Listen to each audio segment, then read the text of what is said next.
15 నుంచి 20% పెరుగుతున్నాయి అధ్యక్ష ఏది తీసుకున్నా. అంటే ఈరోజు రాష్ట్రంలో కేటాయించిన ఇప్పుడు ఖర్చు పెట్టాల్సిన 1,76,00,00,000 10% ఎస్కలేషన్ కాస్ట్ చేసుకున్నా కూడా 17,000 చిల్లర కోట్ల ప్రాజెక్టుల కాస్ట్ జస్ట్ ఎస్కలేషన్ కాస్ట్ మీకు 17,000 కోట్ల చిల్లర పెరుగుతుంది అధ్యక్ష. మరి ఈ రకంగా 17,000 కోట్ల రూపాయలు కేటాయిస్తే నికరంగా అవసరమయ్యే 1,76,00,000 కోట్ల రూపాయలు ఎప్పుడు కేటాయిస్తుంది, ఎప్పుడు ఈ ప్రభుత్వం ఈ ప్రాజెక్టులను పూర్తి చేస్తుందో ఈ ప్రభుత్వం ఒక్క రోజైనా ఆలోచన చేసిందా అని చెప్పి మిమ్మల్ని అడుగుతున్నా అధ్యక్ష. అదేవిధంగా అధ్యక్ష, ఈ రా మెటీరియల్ కాస్ట్ పెంచడమే కాకుండా ఈ అదనంగా పెరిగేది ఇంకా లిఫ్ట్ ఇరిగేషన్ విషయానికి పోతాం అధ్యక్ష. ముఖ్యంగా ఈ 1,20,00,000 దాదాపు 62 లక్షల ఎకరాలు ఈ లిఫ్ట్ ఇరిగేషన్ల కిందకు వస్తాయి అధ్యక్ష. దీంట్లో 90% తెలంగాణ ప్రాంత ప్రాజెక్టులన్నీ కూడా లిఫ్ట్ ఇరిగేషన్ల అధ్యక్ష. ఈ లిఫ్ట్ ఇరిగేషన్లకు అవసరమయ్యే విద్యుత్తు దాదాపుగా 9,500 మెగావాట్ల అధ్యక్ష. ఈరోజు ఒకటే అడుగుతున్న అధ్యక్ష ప్రభుత్వం బడ్జెట్ లో చెప్పింది అధ్యక్ష 12,300 చిల్లర మెగావాట్లు ఇప్పుడు ఉంది. రాబోయే 5 సంవత్సరాలలో దాదాపుగా 11,000 మెగావాట్లు తీసుకొస్తామని. ఏ రకంగా తెస్తుందో చెప్పలేదు అధ్యక్ష. నేను మీ ద్వారా ఒకటే అడుగుతున్నాను అధ్యక్ష, ఒకవేళ 9,500 మెగావాట్ల ప్రాజెక్టు విద్యుత్ ఈ ప్రాజెక్టులకు అవసరమైతే 1 మెగావాట్కు 5 కోట్లు వేసుకున్నా కూడా యావరేజ్ గా 45,000 కోట్ల రూపాయలు ప్రభుత్వానికి అదనంగా ధనం అవసరం అవుతుంది అధ్యక్ష. ఇదే కాకుండా ఎక్కడైతే ఇరిగేషన్ ప్రాజెక్టులు ఉన్నాయో, ఎక్కడైతే విద్యుత్ తయారవుతుందో అక్కడి నుంచి ఈ ప్రాజెక్టు తీసుకురావాలంటే కరెంటు తేవాలంటే డెడికేటెడ్ పవర్ లైన్స్ వేయాలి అధ్యక్ష. అదేవిధంగా ప్రత్యేక సబ్ స్టేషన్లు కట్టాలి అధ్యక్ష.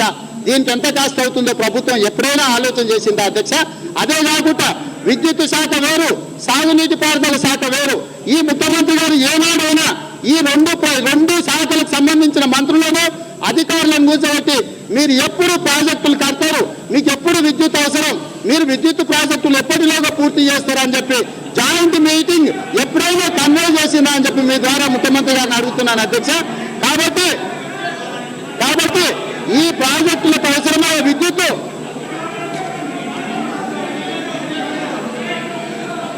అధ్యక్ష ఈ జలయజ్ఞం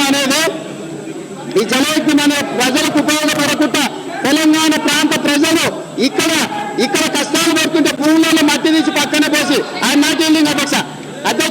ఈ ప్రభుత్వం ఒకటే వస్తుంది అధ్యక్ష, కర్ణాటక మహారాష్ట్ర ప్రాజెక్టులు కట్టుకుంటుంటే మన ప్రభుత్వం కాలువలు పోకుంటుంది అధ్యక్ష. ఈ ప్రభుత్వం చేసింది అదే పని అధ్యక్ష.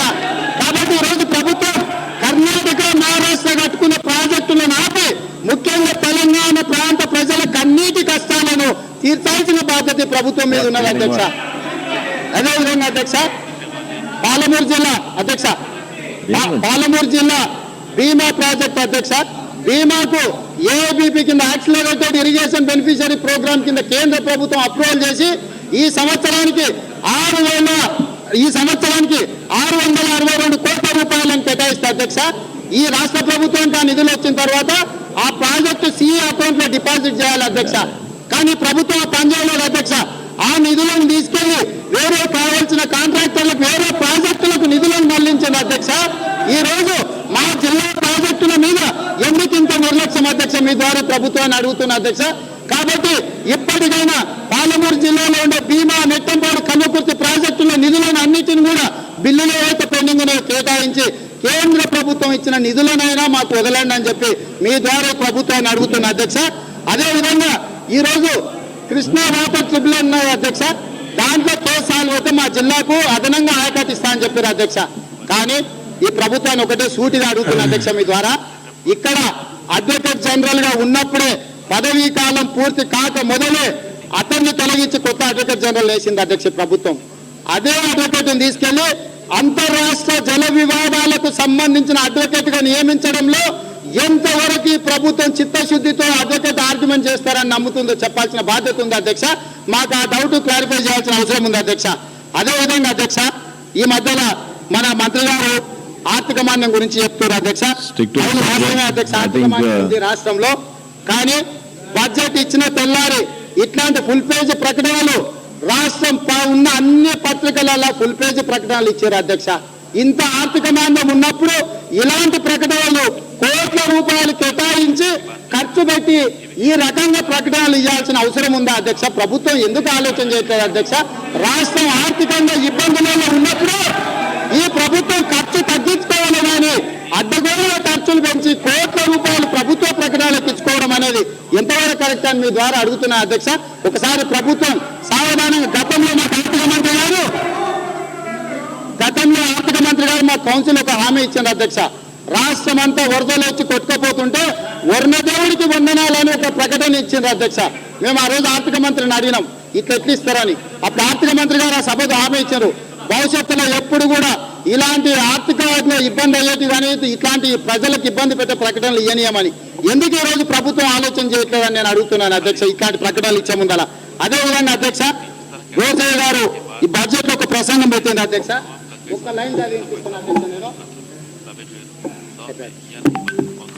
గత 5 సంవత్సరాలలో పేజీ నెంబర్ 7 అధ్యక్ష. గత 5 సంవత్సరాలలో మా ప్రభుత్వం మునుపెన్నడు లేని రీతిలో అనేక సంక్షేమ కార్యక్రమాలను అమలు పరిచిందని, వాటిలో చాలా కార్యక్రమాలు రాష్ట్ర జనాభాలోని దాదాపు 80% మందికి అందుబాటులోకి వచ్చాయనే విషయం గౌరవనీయులైన సభ్యులకు తెలుసు. ప్రతిపక్షాలలోని మన స్నేహితులు ఎంతో ఆకర్షణీయమైన హామీలు ఇచ్చినప్పటికీ మా సంప్రదాయం ప్రకారం మేము ముఖ్యమైన 2 ఎన్నికల వాగ్దానాలు చేశామని.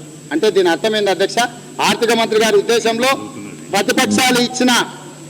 ప్రతిపక్షాలు ఇచ్చిన హామీలను నమ్మలేదు, ప్రజలు మా హామీలను నమ్మిరు, మా వెనకాలే ఉన్నారని చెప్పడమే కదా అధ్యక్ష. అయితే ఈ సందర్భంగా నేను ఒక విషయం చెప్పదలుచుకున్నా అధ్యక్ష. గత ఎన్నికలలో కాంగ్రెస్ కూటమికి దాదాపుగా 250 సీట్లు వచ్చినాయి అధ్యక్ష 2004 ఎన్నికలలో. కానీ ఈ ఎన్నికలలో కాంగ్రెస్ పార్టీకి వచ్చిన సీట్లు 156 సీట్లు మాత్రమే అధ్యక్ష. అంటే దాదాపుగా 100 సీట్లు తగ్గినాయి. ప్రజలు మిమ్మల్ని హర్షిస్తుందా వ్యతిరేకిస్తుందా అని కనీసం కూడా అర్థం కాకపోతే ఏమర్థం చేసుకోవాలి అధ్యక్ష మేము. అదేవిధంగా అధ్యక్ష ముఖ్యమంత్రి గారు తెలంగాణ ప్రాంత ప్రజలు మాకు పట్టం కట్టిందని చెప్తున్నారు అధ్యక్ష. కానీ గత ఎన్నికలలో కాంగ్రెస్ పార్టీ తెలంగాణ ప్రాంతంలో 56 సీట్లకు పోటీ చేస్తే 48 సీట్లు గెలిచింది అధ్యక్ష. అంటే మీరు 90% రిజల్ట్ సాధించింది అధ్యక్ష తెలంగాణ ప్రాంతంలో. కానీ ఈ ఎన్నికలలో మీరు 119 సీట్లు పోటీ చేస్తే మీరు గెలిచింది 50 సీట్లే. అంటే మీరు అదనంగా 65 సీట్లు పోటీ చేస్తే మీకు అదనంగా గెలిపించింది తెలంగాణ ప్రాంత ప్రజలు 2 సీట్లు మాత్రమే. అంటే మీరు అర్థం చేసుకోవాలి తెలంగాణ ప్రాంత ప్రజలు మీ పక్కన లేరని. అదేవిధంగా ఎప్పుడైనా గత సంవత్సరంలో ముఖ్యమంత్రి గారి టీంలో ఉన్న మంత్రులకు దాదాపుగా 10 మందికి టికెట్ ఇవ్వలేదు అధ్యక్ష. మిగతా దాంట్లో టికెట్ ఇచ్చిన దాంట్లో 14 మంది మంత్రులు ఓడిపోయారు అధ్యక్ష. అదే అధ్యక్ష మీ సైన్యాధిపతి మీ పార్టీ అధ్యక్షుడు ఓడిపోయింది అధ్యక్ష. మీరు ఎన్నిక విషయాన్ని రాష్ట్ర ప్రజలకు మీరు గుర్తిస్తలేరు అధ్యక్ష.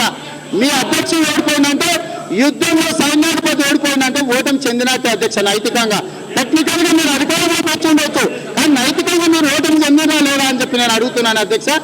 ఇంకొకటి అధ్యక్ష ప్రభుత్వం ఎక్కడ చూసినా ఫుల్ పేజ్ ప్రకటనలు ఇస్తున్నది అధ్యక్ష. స్వప్నాలు నిజమవుతున్నాయి, లక్ష్యాలు నెరవేరుతున్నాయి హరితాంధ్రప్రదేశ్ దిశగా. అవును అధ్యక్ష స్వప్నాలు నిజమైనవి అధ్యక్ష. పెద్దలు ముఖ్యమంత్రి గారు కావాలనుకున్నారు అయ్యింది అధ్యక్ష. ముఖ్యమంత్రి స్వప్నం నెరవేరింది అధ్యక్ష. అదేవిధంగా లక్ష్యాలు కూడా నెరవేరినాయి అధ్యక్ష. సాక్షి పేపరు, గ్రామీణ స్టీల్స్, ఓబులాపురం మైనింగ్ కార్పొరేషన్ కాపాడించిన వ్యాపారాలన్నీ కూడా లక్ష్యాలు నెరవేరినాయి అధ్యక్ష. ఇది అధ్యక్ష ఇది హరితాంధ్రప్రదేశ్ అధ్యక్ష. అభివృద్ధి లేకుండా అధ్యక్ష. అదేవిధంగా అధ్యక్ష నేను ఒకటే అడుగుతున్నాను అధ్యక్ష. ఈరోజు ఎప్పుడు చూసినా ప్రభుత్వం విశ్వసనీయత గురించి మాట్లాడుతుంటుంది అధ్యక్ష. విశ్వసనీయత అనేది ఉండాలి అధ్యక్ష. నేను ఒకటే అడుగుతున్నా